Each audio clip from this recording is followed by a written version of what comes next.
Your Pan-African is back at another video. Today I will be touching the topic on knowing who you are and knowing your African identity. We're stripped from our language. We were stripped from the food that we was eating in Africa. Once the Europeans snatched us from Africa and placed us in America, we had to eat what they gave to us. The only slaves who was aware of who they were was Harriet Tubman, Frederick Douglass, and a few other slaves. You know, Harriet Tubman said, "I freed the hundreds. I wish I could free thousands." But the problem was they didn't know they were slaves their own selves. Frederick Douglass was facing punishment or death if he get caught by the slave masters for reading and understanding who he were at the time. Frederick said, "It doesn't matter whether it costs me life or death. I'm gonna find out who I am as a black man in America." Reading is so fundamental because you increase your vocabulary. You'll know who you are as a person. You'll have corrections and errors when you say sentences. So you have to educate yourself. I'm talking to the black parents now. You have to educate your children, period. It ain't no days off in summer thinking that they just go ripping around up and down the streets. You have to educate your children. Make sure they read a book 1 hour every night before they go to bed. You have to read. The more reading you will do, the more information you will have, and the more advanced you will have comparing to everybody else.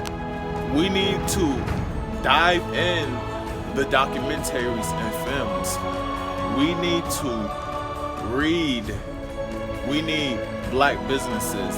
First, we gotta fix our language. We gotta look how. What we need to do is that we have to fix our language first before we program and restart our psychology. We have to reprogram our language. We have to first dive in our history. You could start with books, documentary films, or movies. Either or, you could pick which one you like or you love. We have to dive in that first, then we could reprogram our subconscious. Because I don't know if anybody tired of this, tired of being murdered by European Jews like we back in the 1800s or the 1960s, but I want freedom. I want freedom. This is not freedom. If Lady Liberty is holding that whatever in her hand, why are we still suffering from economic exploitation? I want freedom.